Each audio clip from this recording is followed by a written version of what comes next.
Hello, I'm Bree, Hi, I'm Cecily. and this is Glory to Glory. We're just two best friends, just talking. Yeah, two best friends who love the Lord, love talking to each other about everything. And so we invite you to join us as we accept the invitation from the Lord to talk about this journey that we're on. Yes, this is an invitation from the Lord to all of us, all Christians, to have our lives radically transformed here and now by opening our eyes to see the glorious journey He is taking us on from glory to glory. So, let's get started. Thank you so much for joining us today. So, we are going to dive into and talk about all things relationships. We're getting close to Valentine's Day. Woo! Who's going on a date? Not me, because I'm Yeah. single. But the title of this podcast is Single, Dating, Engaged, and Married.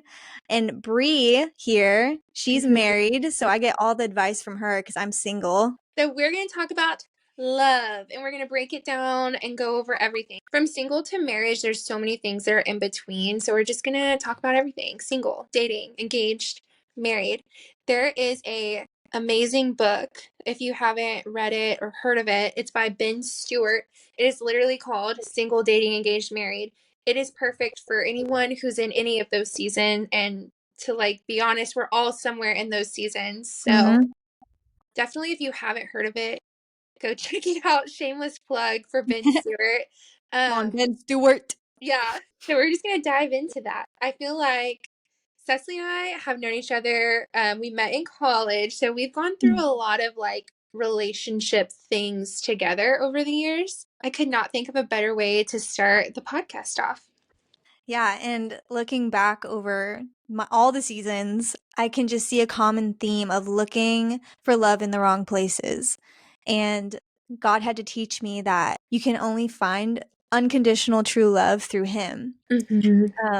God sent His Son, Jesus, and He died for us. Like, that is unconditional love. Like, if someone would die for you to save you and you didn't even know Him yet, like, that's some true love right there. So a verse I want to go to is Matthew 22:37, and it's the greatest commandment. Mm-hmm. And it reads, "Love the Lord your God with all your heart and with all your soul and with all your mind. This is the first and greatest commandment. And the second is, love your neighbor as yourself. All the law and the prophets hang on to these two commandments." It's so good. If we look into that verse, it says, love the Lord your God first. Mm-hmm. And then it says, love your neighbor as yourself. So Mm-hmm. we can't love our neighbors until we love ourselves. Preach. Am I right? Like, we need Yes. to love God, we need to love ourselves, and then we can pour into others. Yes, wherever you And are at in any of these seasons, you have to understand that you are loved by God Mhm. and you have to accept His love for you, because you cannot love people the way that we are called to love people unless we get that down first. So true. So good. The season you're in right now, if you are single, then let's not waste this season. We need to receive God's love Mm-hmm. and learn how to receive it and walk in love in this season that we're in now. And so it's so easy to want to be in the next season, but we really need to just be content in the season we are in now, because God has so much He wants to do in this current season. And I think of it as, God, I'm still single because God still wants me single. He still wants this intimate time with me. Mm-hmm. So we can go into our first Let's topic. talk about singleness. Let's talk about it. Everyone misses, well, not everyone. I don't know what everyone does, but a lot of the times what I have seen from people is that they totally miss the beauty and the season that is singleness. And as an old married lady, I can now tell you that looking back on it, there were times when I was in my singleness journey, my singleness season, where I was just wishing um that I wasn't. And honestly, I started praying for my husband at a very young age. I remember the first time I prayed for my husband, I think I was 10 years old. Um, I learned that you can pray for people who you haven't met yet. And the first person I wanted to pray for was my future husband. And I was at church camp. And so I just started saying, okay, God, wherever he is right now, please let him know he is loved. And I remember this. This is like so distinct in my memory. Wherever he is, please let him know that he is so loved. Like I just already like had this like devotion and this love um towards my future husband, like a faceless, nameless man that doesn't exist yet, 10 years old, no comprehension of like marriage and the commitment that it is. Like I just like had a desire to pour that love out to him because I had at that point truly become one and had a good relationship with the Lord.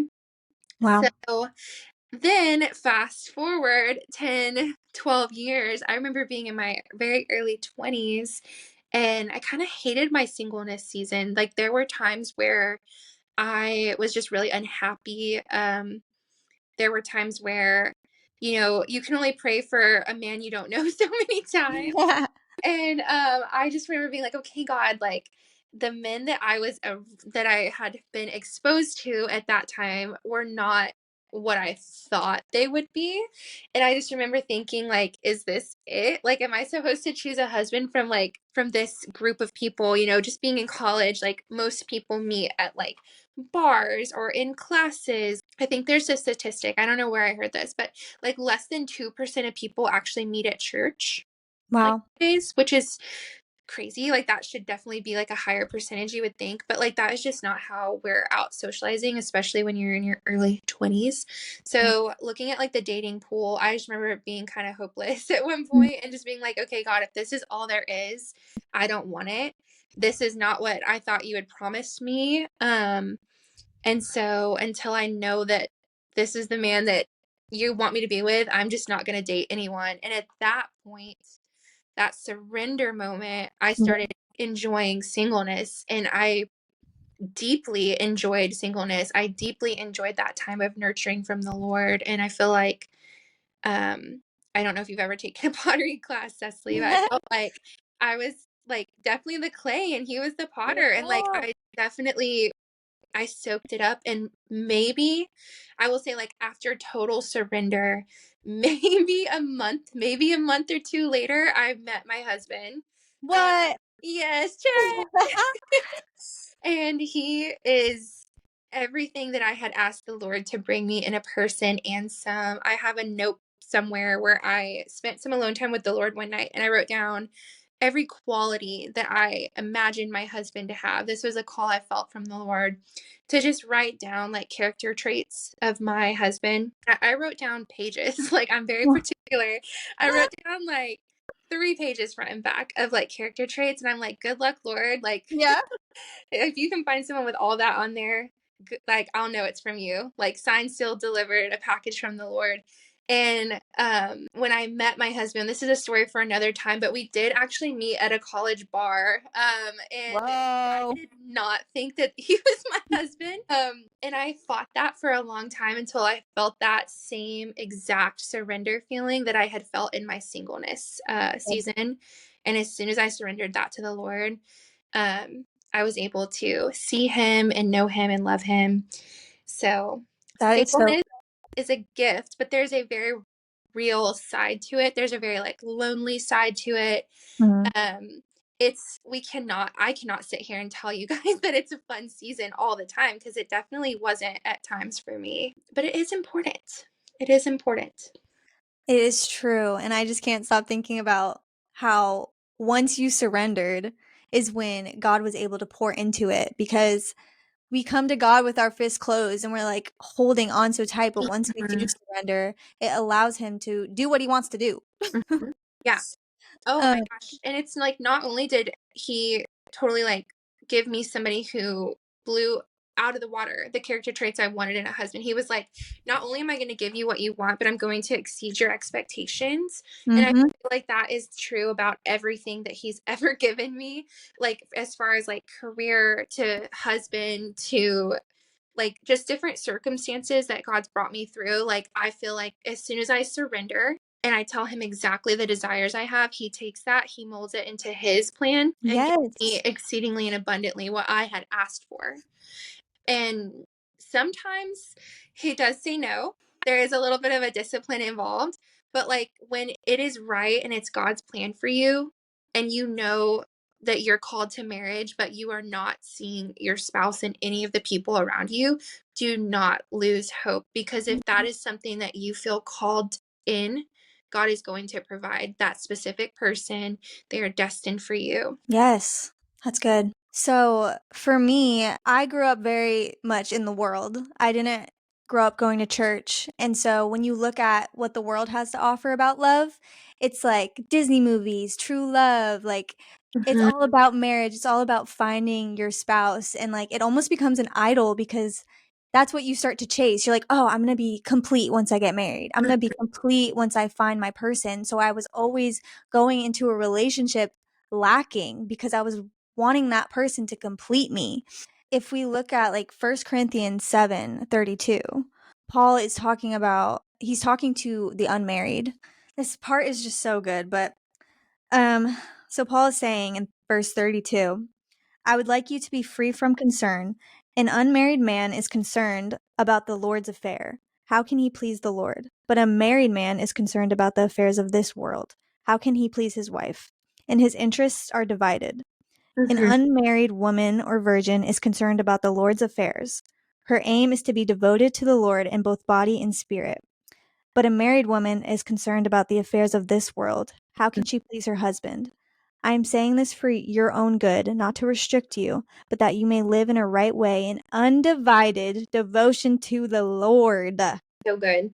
Paul is saying, be concerned of the Lord's affairs right now. And you have literally undivided attention with the Lord.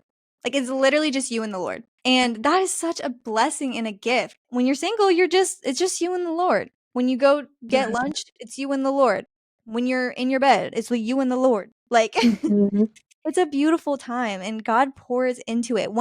And that's like the key. You have to acknowledge his presence in everything. Like when I'm alone in the car, I know that it's not just me. And that's the key to not being lonely is you just recognize that like God is with you. Like I literally will pretend I'm like cuddling with the Lord. Like when I'm lonely, I'll just be like, I know you're here, God, and I'll cuddle with my pillow. Like I don't care. That's so funny.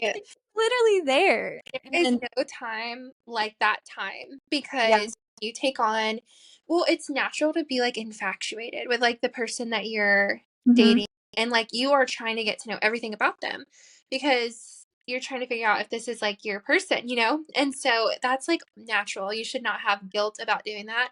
But it is important to acknowledge that it takes away from the time and the unlimited devotion that you were giving to your walk with God. Even just dating can take away from that. That is why it's so important not to date the wrong people and waste a bunch of time. Like, I don't know. I got to a point, and I feel like Cecily, you can speak to this because I feel like you're there now. But I Mhm. got to a point where I was like, unless it's from God, I'm not going to entertain that for like more than a second or two. Like, I don't want Right. away from the time I'm spending with the Lord because it was so rich and so full and like filling my cup way more. And I was like, yeah, if this is not my person, I can tell it's not my person. Next. Agreed, agreed. And it's hard sometimes. Like I've been in that where I'm like, I know this isn't my person. We've been on a couple dates and I feel like Mhm. a little bit awkward having to tell him there's no reason other than I just don't feel like it's right. It's just, you're just Um, not my husband. Okay. So you go. yeah, so we're not gonna waste our time here. I'm just gonna Yeah. move on. No, I But think yeah. it's really important. Okay. So I've said this.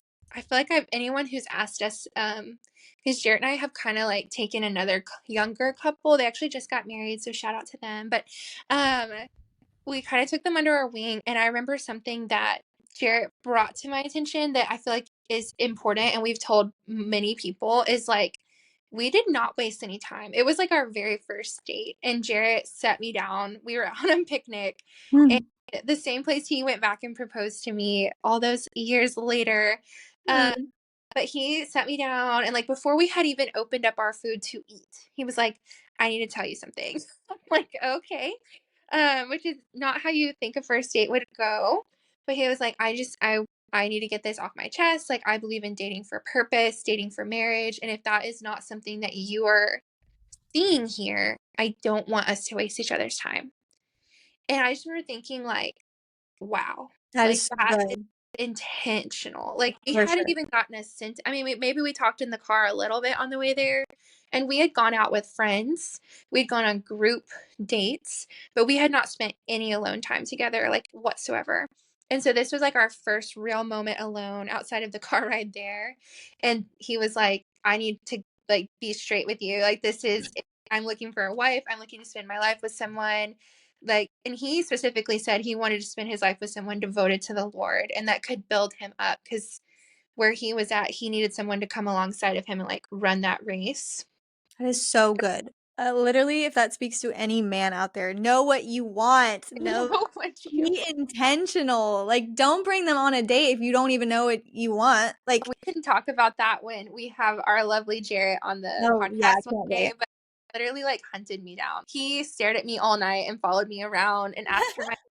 And fun fact, ladies, I did not give him my number until after like a month and a half of knowing him. So, like, know True. what you want, but like also guard your heart. We'll do a second part on all that. Like, Yes, for sure. know what you For want. sure. Also, you know, take care of yourself. Yes. So, something kind of just a personal testimony. I've been single for 5 years now, and I actually gave my life to the Lord right when I got out of a relationship. And my whole life was in relationships. Like, I was finding that security in all the relationships I've been in. I was like never single. And I was finally single. I gave my life to the Lord, and I've been single since, which is kind of crazy. But something that the Lord has been teaching me is that my whole life I was misplacing my love and I was trying to find security in a relationship. He gave me this vision of like, this is about Jesus. This is about finding Jesus. Like, as much as I want to find an earthly husband, I need to pursue a marriage with Jesus first. And he gave me this like beautiful vision of I was getting married. It was my wedding day and I saw Jesus at the end and I was walking to him. I was in a church and I was dressed in white and it changed my whole perspective. I realized this is about marriage with Jesus. It's not about Mhm. like the end goal is not a relationship in this world. Jesus is coming back for his bride and like we need Yeah. to be ready. Yes. So that's what changed for me in my like singleness era right now. um, and so I changed my viewpoint from chasing a man to chasing Jesus. Through that, he just was digging up deep, like roots of rejection. And so through that rejection, I was just filling my cup with the world, with men. I was obsessed with like the rush of being pursued by guys, the attention I get with guys. But I realized it didn't satisfy me. It was so quick. It was like I didn't feel secure at all. Like anytime I was talking to a guy, I was so concerned about did he like my story? When is he going to text me? Like I was looking for that security and I didn't have it. Like I was lacking. Mm-hmm. It made me like literally obsessed. Um kind of boy crazy. Um and also realized like and I'm sure other women can relate. It's just I was performing for people's love. Like Yeah. I totally had a mask on and I was just trying to be accepted. I often changed myself to be accepted by guys. Wow, that's good. Yeah, and the biggest breakthrough was when I received God's love. I realized I was doing all this and I was like, God, I hate this. Like I hate that feel so insecure. Like I don't understand. And one night, like very an intimate night with Jesus, he poured his love onto me. And Yeah. I finally received his love. Like it's all about receiving his love. When you receive it, it's like you feel so whole, you feel accepted. He gives you the security, the love, the attention that Mm-hmm. you were lacking. He like fills it. So now you're walking into a room filled with love. You're not walking into a room trying to gain it from everyone else, trying to gain all the attention. You walk into the room already with security, already with love. Like, same walking into a relationship, you need to walk into that relationship already filled with love, already So filled. true. So Yes. good. So that was a big thing God taught me. Yeah. Also, just worthiness. Like, I did not feel worthy. And when I received God's love, I realized like I am so worthy because Jesus died for me. Mm-hmm. Like if that's not worthy enough, then I don't know. I feel like as women especially, if not everyone, we have to break down this like wall of not feeling good enough and not feeling like worthy enough. And I had someone once tell me, like, whenever you say you're not good enough for blank, so maybe that blank is a person, maybe that blank is like a job or whatever you have your vision on. Whenever you say I'm not good enough for blank, you're basically saying the cross wasn't enough for blank. The Good. cross wasn't good enough. When you put it in that perspective, it's like God thought that I was important enough and my soul was worth saving so much that he put on human skin and came down here and lived a life so that he could truly identify with everything that we're going through, so that we could have a richer and more deep relationship with us. It's good. Because if we did not have that deeper relationship, then he knew that we were kind of a lost cause because we were destroying the earth. We were destroying each other at that time. He knew that we needed to have a personal walk with him. And the only way that he could think to get through to us was to send his only son to come die for us and show us that this is the ultimate love, that I would come for you.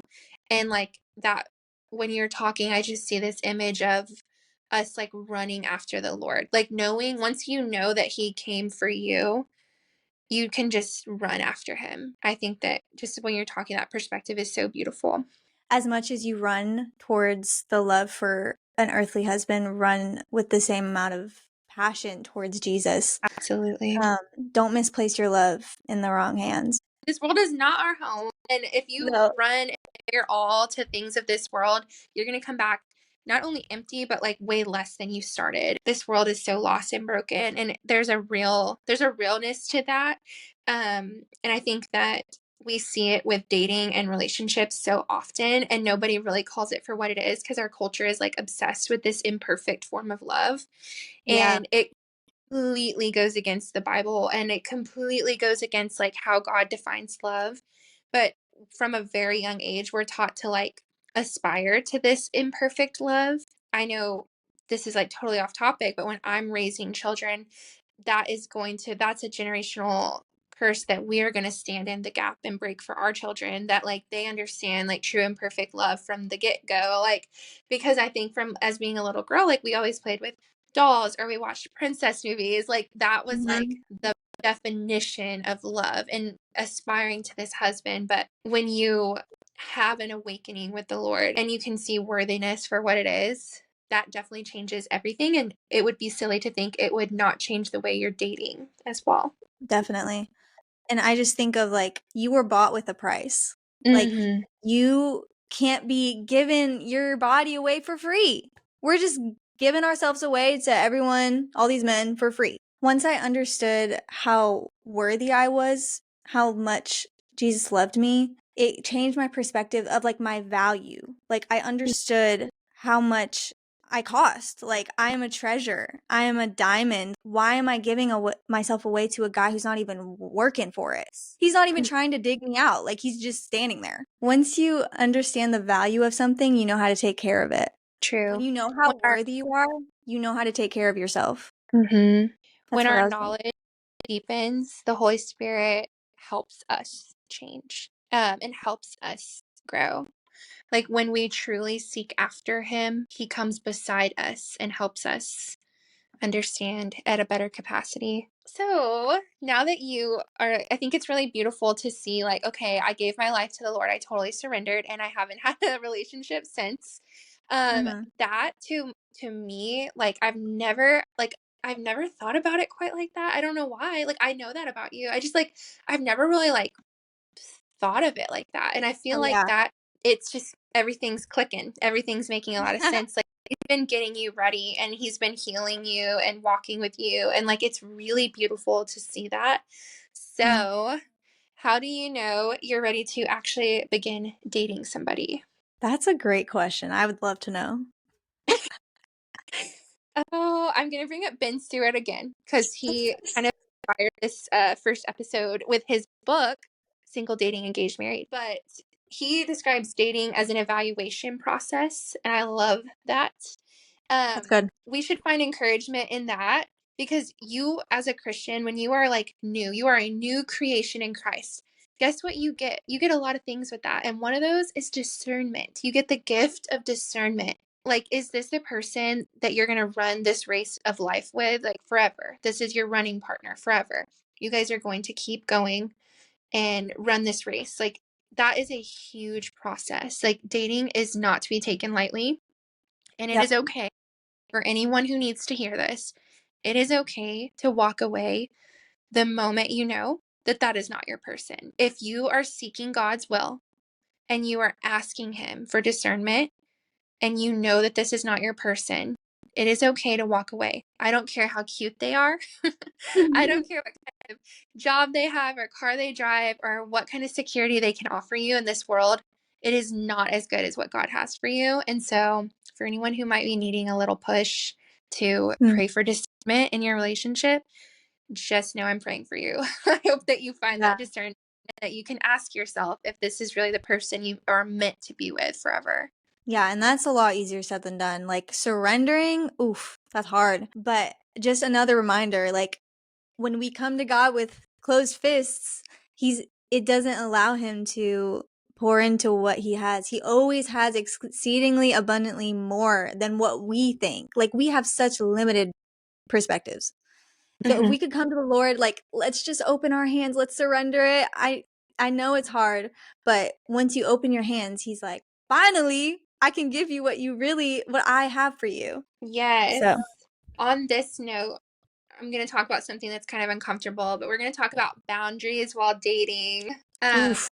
And I think about the Lord kind of spoke to me about how our hearts, our beings, our spirit, our souls, we are gardens. And I think about I want to keep my garden beautiful, I want to keep it sustained, then I need to put a fence around it Mhm. to keep out the things that would try to destroy my garden. If you get a weed Yep. and I don't know if you out there as like a gardener, but if you get some weeds in your garden, you know firsthand how difficult it is to get them out because they spread way faster than anything good that you're planting. Why is it that the Mhm. bad stuff is spreading way faster than the good? But the weeds, not only are they so fast, but they're so hard to get out because you have to, the only way to kill a weed is to take it out by the root, which I feel like Mhm. is its own. Yeah. Um, but weeds, you don't want those in your garden. You need to be like manicuring that. Like you need to be like monitoring it and making sure like everything there is meant to be there. Guarding your heart, physically putting certain boundaries into place because at the end of the day, this is a hard topic because a lot of people can get very uncomfortable. But at the end of the day, whenever you cross a line physically, you are opening up a realm in the spiritual that was only intended for marriage. And anything outside of that is just creating soul ties and confusion, and it's kind of like a breeding ground for the enemy to just kind of have a heyday with your heart and your soul. There's a reason that God specifically puts sex for marriage. That is not to like be just a terrible boring rule that we can't have any fun until we're married. That is to protect your heart. Like he is after your heart. That is his mission, is to keep you safe. I feel the Holy Spirit telling me to touch on guarding your heart like emotionally because yeah, we know don't have sex before marriage, all that, and maybe that could be kind of easy for some, but the hardest part sometimes for me is like guarding my mind. Say I like somebody and it's going really well, like guarding my thoughts about that person. Not moving too fast or out of God's timing. Like, what is our house going to look like when we get married? Like, why are you thinking about that right now? Like, and guard your mind about them. And the enemy especially tries to sneak in with thoughts first. Like, he'll kind of sneak in, like, oh, what would it be like to kiss him? Like, no, we're not going to think about that. And we're not going to Yeah. let that go down the rabbit hole because, Yeah. yeah. Protect yourselves, that is probably also like such a deep topic that we could save for another conversation too. It really does matter, and it's a lot more than just, oh, this is a rule that keeps me from having fun, or you know, I don't know why our culture is like obsessed with dating around. I don't know, I've seen that. I mean, we're like halfway mid through our 20s now, and it has been so interesting to see like we as a society seem to be obsessed with dating, and like it seems to be like empowering to date around, and I Mm-hmm. just like it makes me cringe every time I hear like especially women encouraging each other to like go on like 9 dates in a week. Like what? Like what are we Yeah. talking about? That is not okay.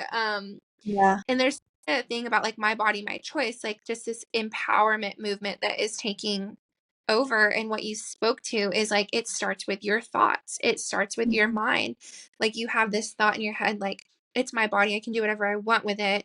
And it just spirals, and it's a very dangerous game. Yeah, and Um that's the lie.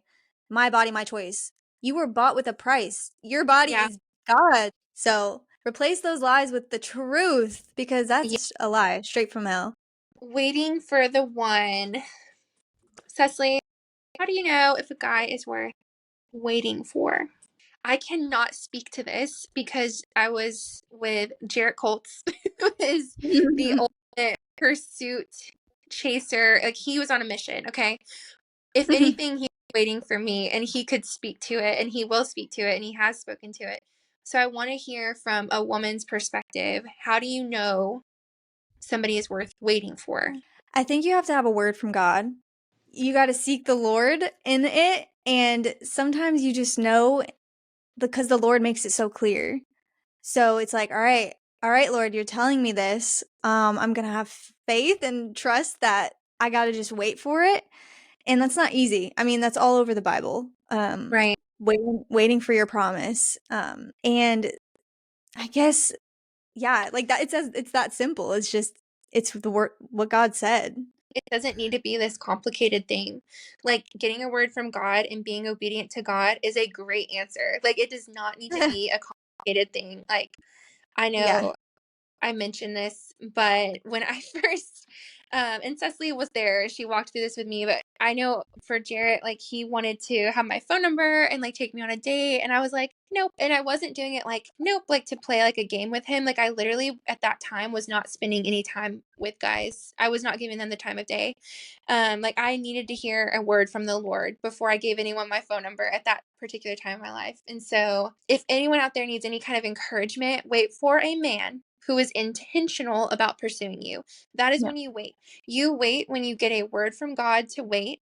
And while you're waiting, wait for him to intentionally pursue you. So I might have forgotten to do the plug in the beginning, but a lot of what I've been learning in this season of singleness is from Maddie Pruitt's book, and I don't have the book with me. Um, but it's called, what is it called? It's called, Oh no, don't. sorry y'all. I haven't read this one. This is like new to me. Maddie Pruitt, I'm gonna look it up in Google really quick. Book. If y'all don't know who she is, she was on The Bachelor.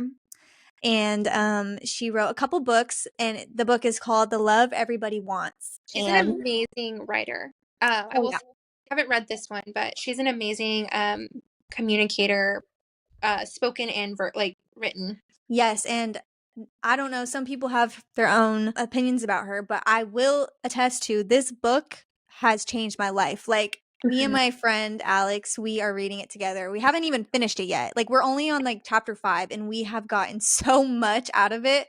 But she if you're single, read this. Like read it. It is so good. But some of the things she talks about is like society says like if he wanted to, he would.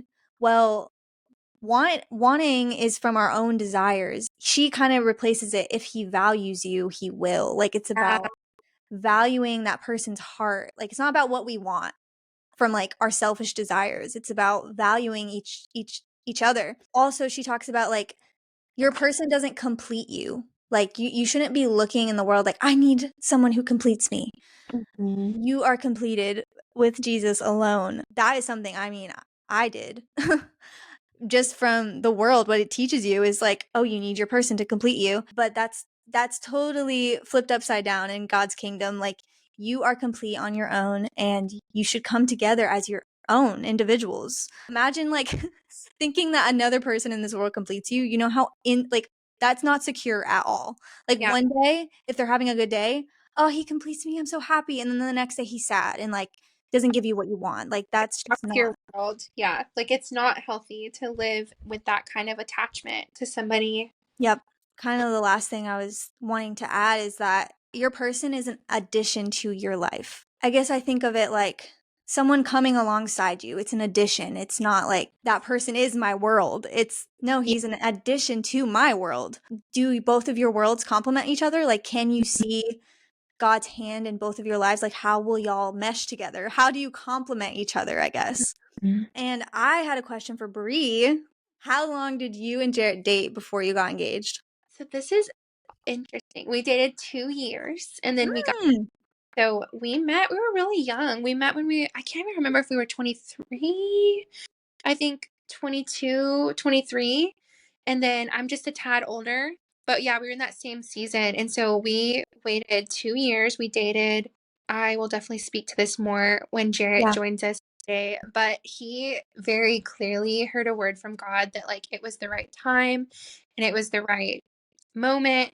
And he questioned it because diamonds are expensive and engagement is it's just it's financially a commitment to like go buy a ring. And he was kind of like, okay, well, I'll save for like another year or so. And God was like, no, you're gonna do this now, and like provided a way, literally checks in the mail that we still don't know where they came from. Like things just financially started like coming together a lot quicker. And so he definitely had a surrender moment, but I did not see it coming. I was like, yeah, we're just young and like that's probably going to happen in like a year. And then it took me by surprise. I knew that he had it on his heart though. Proposals should be a surprise. Great. Engagement should not be a surprise. Like you guys need to talk about if you're there and if that is the next step for you. And if you both are having that same call from God, that needs to be communication that is had. And you guys can disagree with me all you want, but I think that proposals, great. Surprise her, do a big, do a big thing, do a small thing, make it a surprise. But like engagement, like the season of engagement should not just be thrown in to a relationship. I think it can be really damaging. So I knew we were in the season, but it was a total surprise. I look at like walking down the aisle, and that was a very beautiful, happy moment. And it doesn't really compare to any other moment in your life. But also, like up there with that moment is the moment you're getting proposed to. It's like truly, like the moment you're getting proposed to is like no one talks about it. And I'm like, that was like the most beautiful, perfect. Like when I think of my happy place, I think of that moment. That is so Yeah. sweet. And I think too, with women, like we so strongly desire to be seen and to be chosen. I think a proposal is that, like you are chosen. Out of all the women, he chose you.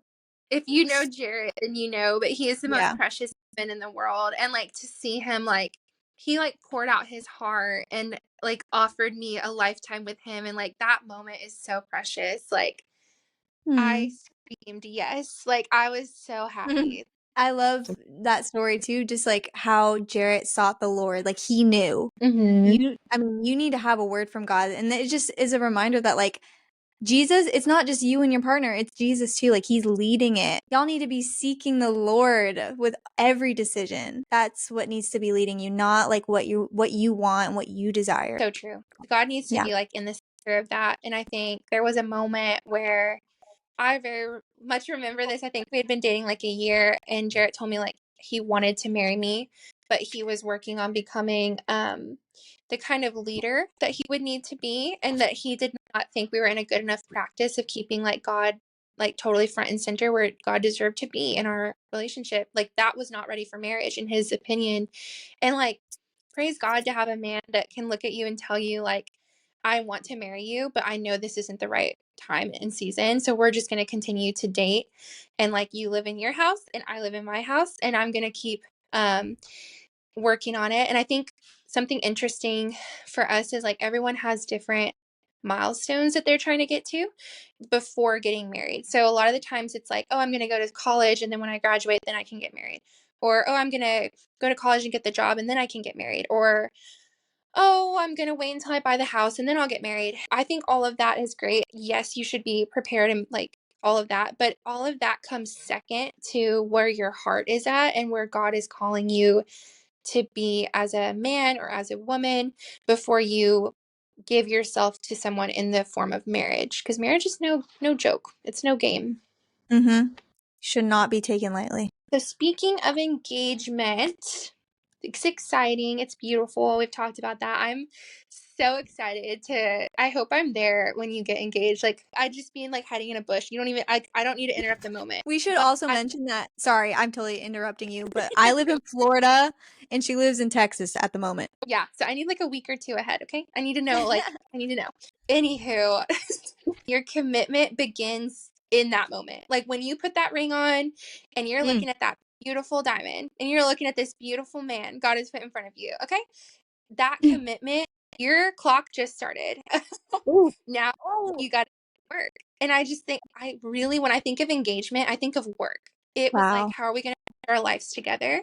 It was beautiful, but we had to merge community. So our community, like our friends, our family, luckily we were already in a small group at church together, but I had my own small group and he had his own small group. And so we were very busy all of a sudden trying to attend and be very involved with each other a little bit more than we were as far as Mm. community goes.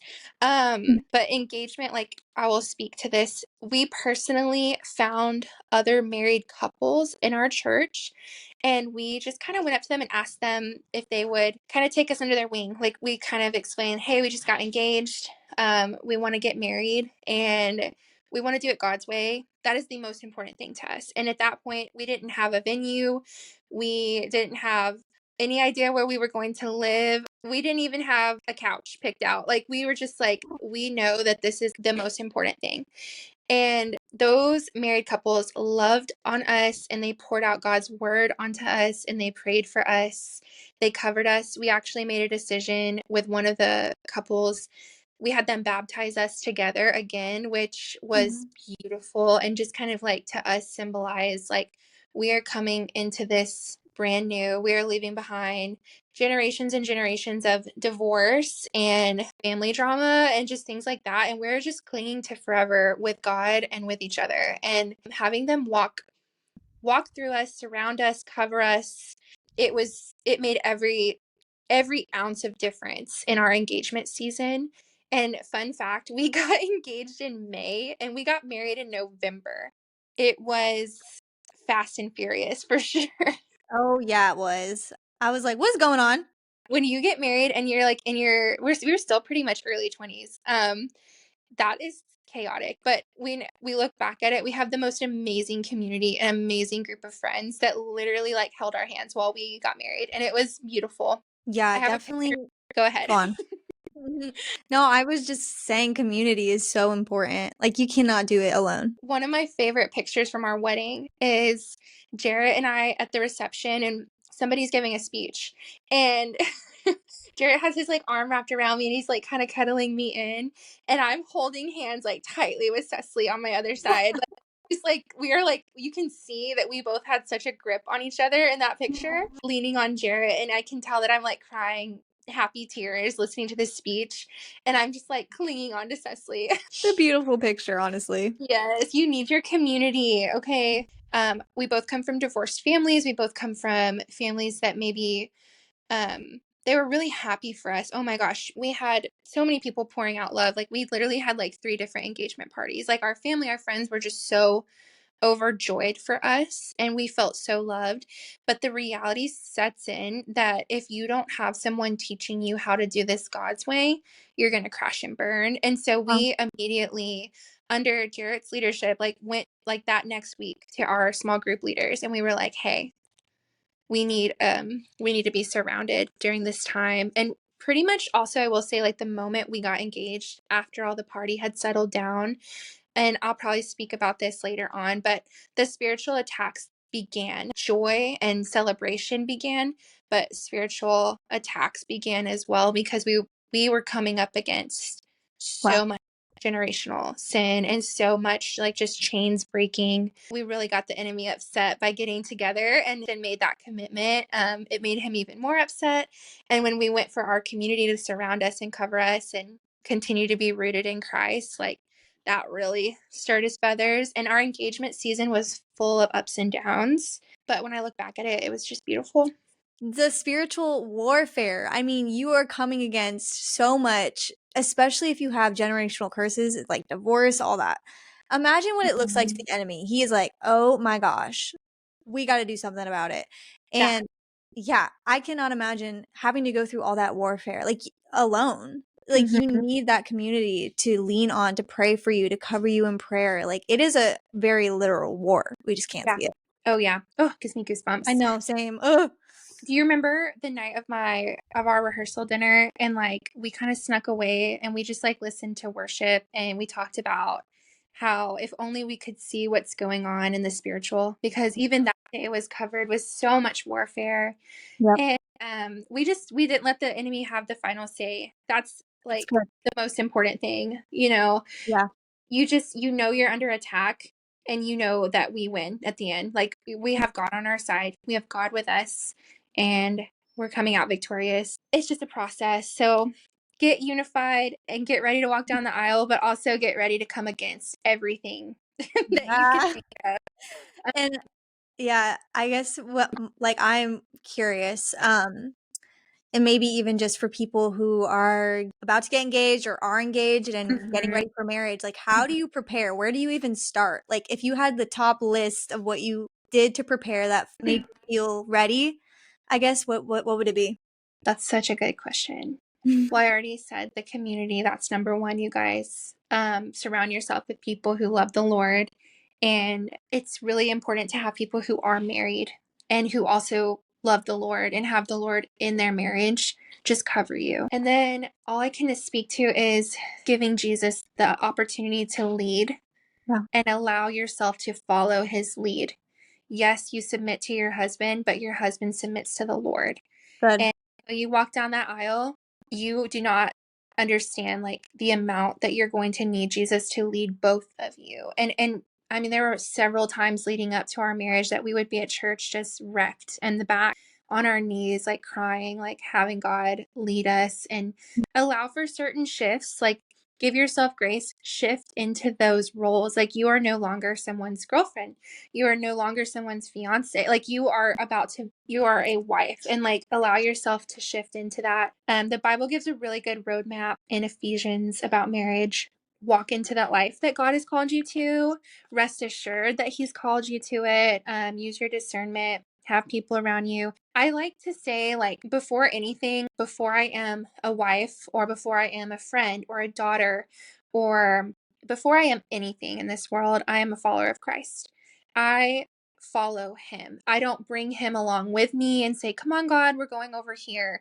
Like, I follow Christ. And it was really in my time of being engaged that I learned that. Does that make sense? Yeah, I learned that everything I do is an umbrella, like underneath the fact that I follow Christ. And we are designed to follow him. yeah. So walking through engagement was when I like really had to learn what that meant for what it is. Like you are following his lead. And when it doesn't make sense, you still follow his lead. And if he gives you a word, you are obedient to that no matter what it feels like or looks like or sounds like or what the world thinks about it. Like you follow. Wow, that's good. We are on our last topic of marriage. Married life is the best life. Is it? It is. I can't wait for you to be married. Girl, me I too. keep a journal, you guys, for Cecily when she is a wife, like recipes, how to keep your cool when they leave their sneakers and stuff around. Like, just little things. Maybe it'll be a coffee table book. Who knows? Well, that would be great because I like imagine having to just I mean, you don't have to imagine you're in it, but like you are living with another person. I know. He's the best. He's the best. Shout out to Jarrett. Jarrett is the biggest blessing in the world. Something I feel like we should kind of talk about too is like communication. Is that not like the most important thing? Yep, that's it. It's the most important. Um, that is like, gosh, and it's not easy. You Yeah. would think it's easy, but it really isn't. Like, Jarrett is my best friend, and I am like madly in love with him, okay? And some days I'm like, go away. I don't want to talk to you. It's not often and it's not like ever that I like truly mean it, but sometimes you just do not have the skills, like the tools to talk through what you're feeling Mhm. or whatever the circumstance may be. Communication is hard. I mean, it's just not easy. it's been hard for me to understand, like, my communication style needs to change to communicate with Jarrett. I may communicate on one scale and he may need me to communicate on a totally different scale. And you have to continue to learn your partner. Like, Mm. just because you walk down the aisle, you get married, you move in, you start, cooking breakfast together and getting into your routines. Like, everything changes. Like, your entire life changes, including your communication style. So Yeah. maybe you're really good at one area of communicating and the other ones need a lot of work. And maybe none of those areas your husband knows how to communicate back with you. Learning that has been super tricky and challenging at times, but it's also such a blessing because we get to learn so much about each other. And we are not opposed to counseling. We did premarital counseling and we worked a lot on communication That's good. during our premarital counseling. So we started off with a pretty good start, but it's just not easy. It's not the easiest thing to do to communicate with someone all the time Mhm. and share your entire life. And every decision you make married affects the other person. So talking through every single decision that you make, like, I think when you're single, you don't realize like how, like, you're like, oh, that sounds fun. Well, it can be very daunting at times, but it's also such a blessing. Yeah. Marriage is created by design. It is designed by God to display something about God. And something in the Bible that sticks out to me about communication is God says, pray without ceasing. He Mm. wants to talk to us all the time. He wants to know everything. Even if he already knows something, he wants us to tell him. He wants us to bring it to him. And I think marriage is similar. Like, we live here together and we go to work and we come home and like we just assume our partner knows things about us and knows who we are. But like, even if that is true, they probably want to hear from you. Mm. They probably want you to come to them and tell them what's on your mind and vice versa. So marriage by design mimics something about God. And maybe it's several things. And we're definitely still learning. We just celebrated 1 year of being married. So Yay. shout out to marriage. Definitely still learning. But it's a call, like you have to be called and then you have to understand that you are called to this mission of marriage.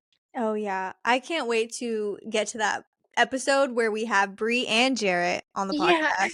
I'm going to be asking them all about marriage, man. We'll have Jarrett join us. My question was, what is the most important thing you learned about being married for a year? That's good. Okay. In 1 year, our most important lesson. Okay, I've got it. Mhm. I know what it is. The most important lesson I've learned from marriage in our first year is the lesson of grace. You do not understand grace as well ever, in my opinion, as you will more than when you get married. Like, you give that person grace even when they don't deserve it. You give Mm. that person grace even when you don't feel like it. Like, you just offer grace upon grace because that is by design what God asked us to do in marriage. That is so good. And it goes with that, like, unconditional kind of love that God can provide. I think even that speaks to singleness. Like, start now. Are you giving grace to your friends when they So don't deserve good. it? So good. Like, are you giving grace to your family members when they don't deserve it? Are you giving grace to yourself? Oh, yeah. That's Like, good. give yourself a little grace. You're growing. You're always growing. Even when you're married, you're growing. Nothing makes me happier than seeing Jarrett happy, but knowing that his joy is sourced in the Lord brings me so much peace That's good. because I know that he is happy because he chose to follow the Lord and he's acting in obedience and God is pouring out blessings onto him. That's And good. I get to encourage him and walk beside him. But you know what? Days come and go and we fall short and we give each other grace and we don't ask questions. We don't take it away. We don't say, I don't really feel like it today. No, we give each other grace upon grace upon grace. Even if I already gave grace today, I'm going to give a little more. Because that's what Jesus does to us every single day. Yes, it's so true. Yeah, Marriage is created to display something about God. So definitely. that is my biggest lesson of year 1. I'll give you year 2 when we get there, but it's been a really big year for us. You seem so much more organized than year 1 was for marriage. Like, we're in a lot better of like I don't know, we just know each other so much better now. And like we know so much more about marriage in general than we did. When you go into it, Jarrett can speak to this so much better, but when you go into it, you're just kind of like, okay, we're here. Like, this is amazing. And then, you have like your first disagreement and you're like, this is less than amazing. Like, you just keep pursuing God and pursuing each other and you'll be all right. Whatever season you're in, just continue to pursue Jesus. I mean, everything that Brie talked about, you can start now. Like, start now. When you get married or engaged, it's not going to just come to you. Like, No. you need to start in your singleness. That's why it's so important right now to prepare for marriage, really. As you seek God in your singleness, as you get more intimate with him, he teaches you things that he knows you will need for marriage. That's so good. God loves you, you guys. God loves you so much, and he wants to pour out his love on you, and he wants you to experience this true and perfect love, and only he can provide that.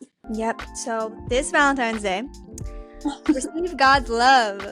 Whatever season you're in this Valentine's Day, come to God with it. Yes, that's good.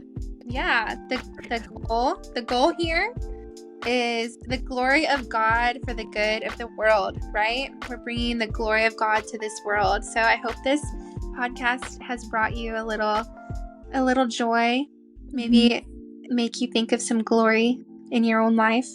Yeah, and how God brings you out of seasons into new ones. Don't be a stranger. Yeah, definitely follow us on Instagram. It is GloryToGlory podcast. We'll put it all in the description for you. Also, if you want to follow our own separate social medias, I'll put those in the bio. But yeah, thank you guys for listening. We're praying for you. Feel free to comment, tell us about what season you're in, the struggles you've been through, what you've learned, because we want to hear it too. So what are you guys doing for Valentine's Day? Oh my gosh, yeah. What does that look like? No matter what season, like, what are you guys all doing? I'm not doing nothing.